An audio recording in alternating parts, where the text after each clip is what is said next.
Whether the gameplay reveal trailer for Mortal Kombat 1 hyped you up or left you feeling disappointed, it revealed a lot of things and you might have missed some important information concerning the gameplay as well as the story that I will discuss in just a moment. But first, our daily meme. It's a shot of Kung Lao throwing his hat at Sub-Zero, and the caption says, "Moments before a disaster." This was undoubtedly the best part of the trailer.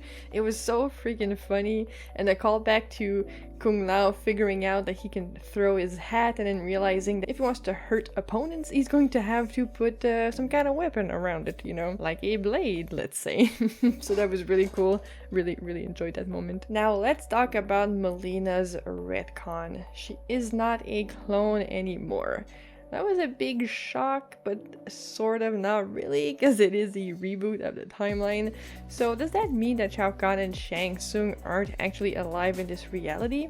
So the Shang Tsung we did see in the first trailer for Mortal Kombat 1 actually came from another timeline, which would be freaking wild. But basically Melina now seems to be a victim of a certain disease.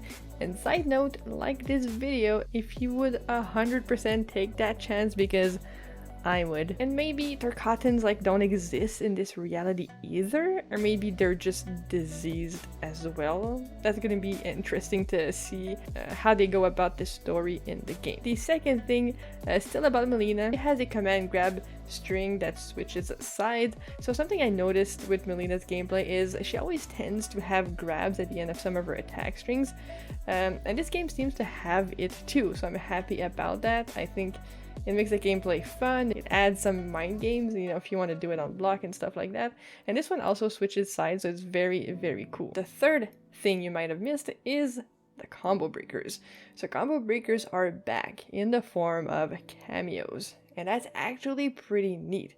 If you watch the gameplay, you'll see Sonya, Jax, and Kano break combos as assists, as they're called, with the main fighters. So I think that's a cool way to bring back combo breakers, because breakaway from combos was pretty broken, kind of crappy. It's just kind of weird that, you know, you combo the opponent but then they break away and they can actually punish you, which is wild. So combo breakers is going to remove that because it seems to push away the opponent pretty far. The fourth thing you might have missed is that we have 3 bars of meter again, like in MKX. So I'm guessing it's both offensive and defensive meter. It's probably tied to the same one, which is awesome, but we have no info or footage that actually shows a meter being used and if it's being auto-filled and whatnot. And now the other interesting thing is that cameos seem to be tied to this bar above the health bar, but I have no idea how it works. Even after watching the video of the showcase with Ed Boon like 4 or 5 times, the bar seems dark when they don't use a cameo, then they use one and it starts to glow,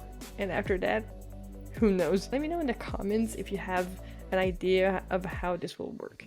The fifth thing you might have missed is that there can be multiple cameos assists in one combo. If you look at the Raiden footage, he calls on Kano twice in the same combo, and at the end you see Kano using his eye laser, and it kind of reminds me of Supergirl's eye laser walk from Injustice 2, which was awesome. It was such a cool looking move. I think there'll be plenty of ways to make some really interesting combos with cameos and with the bounce on the ground and with the suspended air stuff. It seems that there will be a lot of combo potential for this game and a lot of diversity, which I'm really happy about. The sixth thing you might have missed is that cameos are also in supers, and the supers in this game are called fatal blows once again.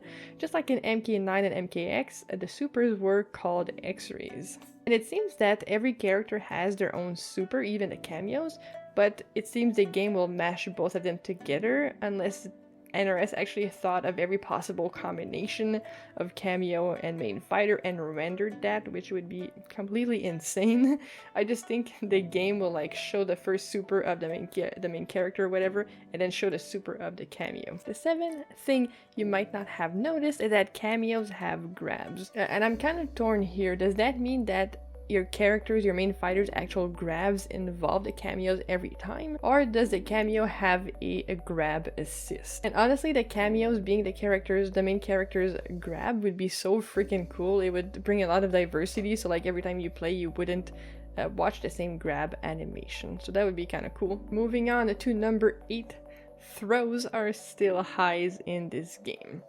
You can see Kung Lao neutral duck Sub-Zero's throw in the first fight of the trailer, and instead of doing it down 2 though, it seems the most optimal route in this game will be for a full combo punish, so that will be great. Does that mean that crushing blows will be gone?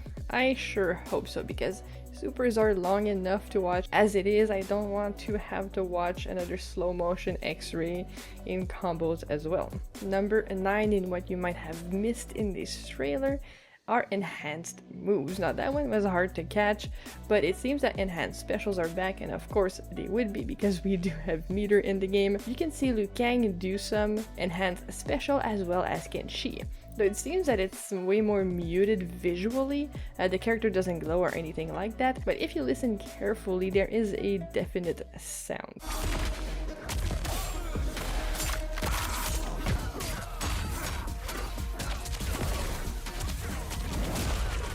Number 10 is Kano confirmed for the main roster. At the end of the gameplay trailer, you can actually see Kano do a fatality. But I'm a bit confused because we see Classic Sub-Zero do a fatal as well. Does that mean that you can let your cameo do the fatals? Or was Scorpion actually the cameo to Sub-Zero in that fight? Honestly, I would love for Kano to be confirmed because he was one of my mains in MK11 and I really love the character, so that would be awesome. But because I'm not that much of an optimist, I think it's just that you can have cameos do fatals. And last but not least, number 11. Ronda Rousey is back as Sonya Blade. I'm not even memeing or kidding you. Listen to this carefully when she does a combo breaker. It is 100% Ronda Rousey's voice being used here. A lot of you know, basically a whole arsenal. So that will surely make some Sonya fans mad, but it is what it is. So that's it, guys. What did you think of the gameplay? I personally won't know until I actually play the game because I never thought I'd like Street Fighter 6 until I actually played it. But I know a lot of people have differing opinions on this. So as always, guys, have yourself a wonderful day and I'll see you all very soon.